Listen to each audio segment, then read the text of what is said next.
Hello, and welcome to the new iPhone 5 tech specs and information. Now, the iPhone 5 was released a couple of days ago, and has got a couple new features I would like to go through with you guys. Now, first of all, you can notice the new 4-inch Retina display, giving you more pixels to play with and giving you now a total of 1136 by 640, so the same width but an extra half an inch taller, so that's good. Also, the camera has been modified. Yes, it's still the 8 megapixel camera you get on the iPhone 4S, but it's now been upgraded to the max with features such as HD video recording, autofocus, face detection, LED flash, improved video stabilization,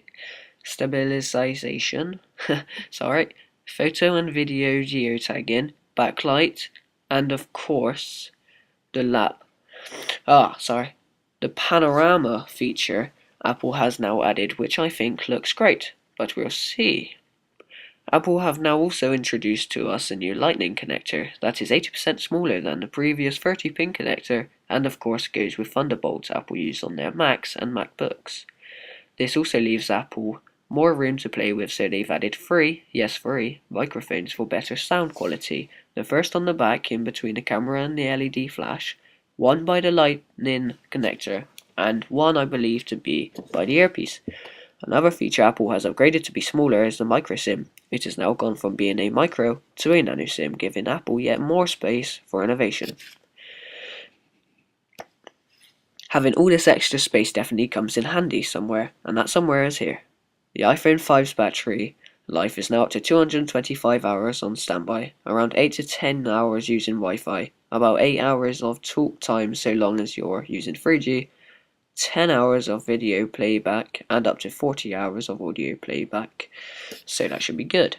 Apple now have also introduced the Apple AirPods that they have been working on now for 3 years, almost, and think they have done the best that Apple can. They are specially made so that the main speaker is aimed directly in your ears canal, and so has a lower frequency and better sound quality thanks to the unique grills inside the plastic casing of the speaker to allow air in and release pressure in the ear. It also has the standard sensors such as the 3-axis gyro, accelerometer, proximity sensor, and ambient light sensor. Now, I'm not too sure about the proximity sensor being a standard, or being standard shall I say, but it is now, so even more for your money.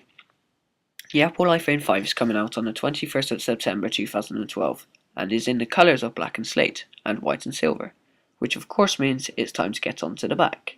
Now, Apple weren't too sure about this part because they liked the finish that the glass back gave, but they weren't too sure whether or not to use glass, like the iPhone 4 and 4S, or use aluminium back like the new iPad has, but in the end they clearly went for the aluminium back in, which I think was a good idea for them to do. Also, another thing to note about the camera is that the lens is now made out of sapphire, which is second to best from diamond out of the gems that you can see clearly through, so hopefully you shan't get no scratches on your new lens, and it is also now thinner, and so is the actual camera mechanism. Now, the prices for the iPhone 5 are £529 for the 16GB version, £599 for the 32GB version, and £699 for the 64GB version, so all in all pretty good. The iPhone 5S or 6 has already been thought of and should be out within the next year or so, and is going to feature a wireless charging feature, so no more pesky chargers actually having to go into your phone. Oh yeah, and we can't forget the fact that it is featuring iOS 6 now, which offers some great features and new apps that come already on the phone when you buy it, for example, Passbook. Now, I hope you've enjoyed this video. If so, like, favorite, and subscribe, and we'll see what happens.